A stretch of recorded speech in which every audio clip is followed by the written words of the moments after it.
Dieu. Dieu a eu à chaque époque une église d'hommes et de femmes fidèles. Nous allons voir qu'est-ce qui se passe. Dans Genèse chapitre 3, verset 15, nous allons commencer par le premier mouvement de Dieu, la première église de Dieu, le Jardin d'Éden, qui se gâcha par ce texte qui dit: je mettrai inimitié entre toi et la femme, entre ta postérité et sa postérité. Et celle-ci t'écrasera la tête et tu lui blesseras le taille. Adam et Ève, c'était clair, après le péché, qu'il y aurait toujours une inimitié entre l'église de Dieu et l'église de Satan. Clair. Pas de moyens, pas de seconde zone, pas de relation. Dieu l'a clairement indiqué. Et que la seule chance pour qu'Adam puisse s'échapper, il fallait que Dieu institue l'église d'Adam. 4000 ans avant Jésus-Christ. Elle était fondée dans le jardin d'Éden. Adam et ses descendants ont commencé à adorer à l'est du jardin, là où il y avait un chérubin qui agitait une épée flamboyante tout le temps. Adam allait adorer dans ce temple. L'église d'Adam. L'église d'Adam a connu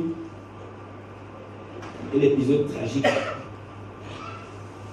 Adam et Ève, après donc le péché, ont commencé à voir les méfaits de la violation de la loi de Dieu.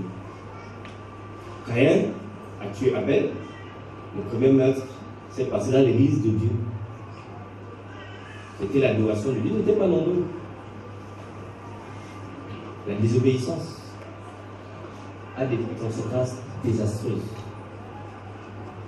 L'église d'Adam qui a commencé dans la fidélité, dans la pureté, spirituellement Dieu était présent, Dieu était l'ancien, le pasteur, le diable, il était là tous les soirs. L'Éternel venait dans le jardin pour dire: Adam, Adam, où es-tu? Ils conversaient ensemble.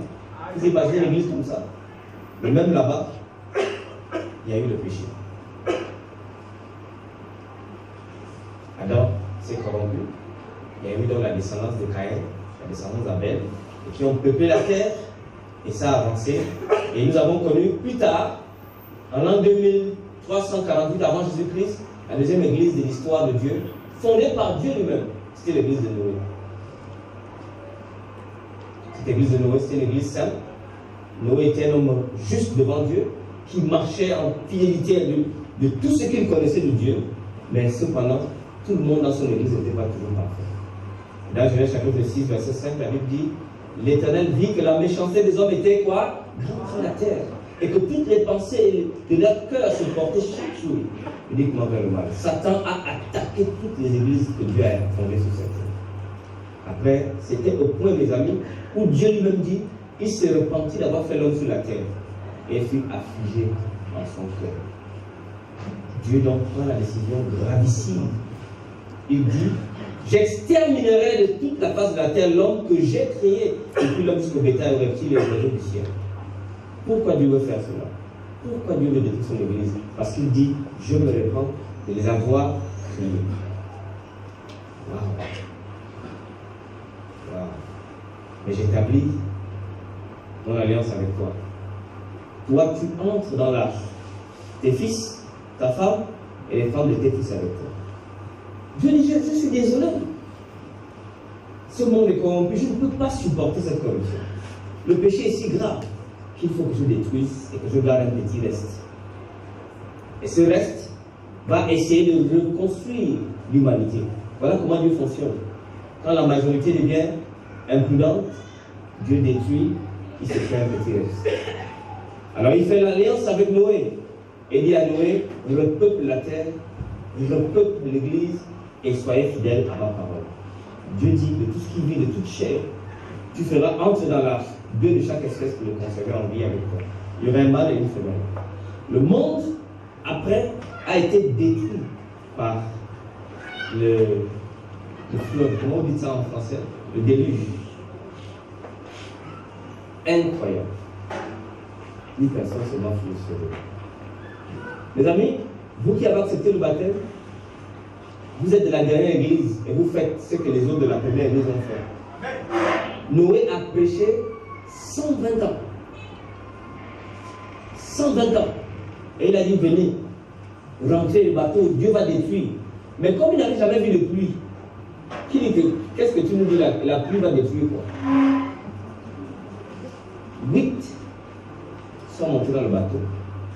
Et quand Dieu s'est fâché, quand Dieu se met en colère, il ne regarde plus ni femme ni enfant. C'est fini, il y a un temps pour tout. Tout certain.